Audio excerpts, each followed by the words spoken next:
hidden amongst our cities and towns lie brownfield sites, previously developed areas that have long since been abandoned. From former industrial sites to the sides of railways, brownfield sites can be found throughout all major cities in Ireland and the UK. You may not suspect these to hold much biodiversity, but these sites are in fact prime candidates for what are known as open mosaic habitats. Listed as a priority habitat in the UK Biodiversity Action Plan, open mosaic habitats are diverse areas of sparsely covered ground surrounded by a medley of densely vegetated patches. Because human activities have resulted in the extensive movement and modification of soil, these habitats can be found most often in brownfield sites. Abandoned structures and bare rock become surrounded by vegetation over time, often due to the enrichment of soil caused by the addition of materials such as industrial spoils.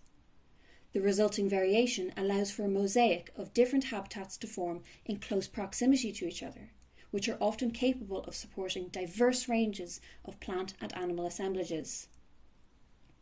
Based on surveys of open mosaic habitats, in 2017, the Northern Ireland Environment Agency listed these as priority habitats. In 2024, Wild Belfast and BugLife Northern Ireland revisited these studies. They demonstrated that, in the time since the initial surveys, 40% of the sites identified have been lost, damaged, or have outstanding planning consent. Despite the confirmed importance of these habitats in the UK, open mosaic habitats are not recognised as an official habitat type in the Republic of Ireland under FOSSET's habitat scheme. There is no legislation protecting these sites from development. This project seeks to quantify the importance of these habitats in urban centres in the Republic of Ireland, with the goal of formally adding open mosaic habitat to the Habitats Directive. Our study seeks to take a two-pronged approach. The first phase will involve the identification and assessment of potential open mosaic habitats at brownfield sites in 3 major Irish cities: Galway, Dublin and Cork. Based on the outputs from these surveys, Phase 2 will launch a public awareness campaign to promote the protection and recognition of these habitats. In the first stage of Phase 1, using aerial photography and publicly available city planning records, we will identify brownfield sites that meet the basic criteria to support open mosaic habitat.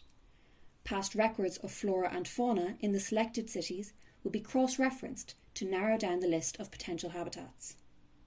Once sites have been identified, the next stage will be to determine the ownership status of the site in order to obtain permission for surveys to be carried out. Once permission has been obtained, sites will be assessed by a multidisciplinary team of ecologists, botanists, and environmental scientists. Using the UK classification of open mosaic habitats as a guideline for features of interest, assessments of the site will be carried out in accordance with the Habitats Directive. These ecological appraisals will determine the total acreage of open mosaic habitats present within each city. Each of these will then be checked for any planned builds and modification, thereby quantifying the level of biodiversity that these cities are set to lose. Phase 2 will be launched following these ecological appraisals. With assistance from a public relations consultant, public information campaigns will be launched across social media platforms and through direct public outreach. The purpose of this campaign is to encourage the public to promote open mosaic habitat protection at the City Council level and to advocate for its inclusion into legislation. Based on outputs from the UK, the successful designation of open mosaic habitat as priority habitat in Ireland would carry ecological, political and social implications. Through the protection of these urban wildlife havens, cities would increase public access to beneficial green spaces, whilst contributing toward the 30 by 30 goal, a global pledge signed by both Ireland and the UK to place conservation protections on 30% of our land and sea by 2030. If successful, these surveys could position brownfield sites as the next frontier of urban nature conservation.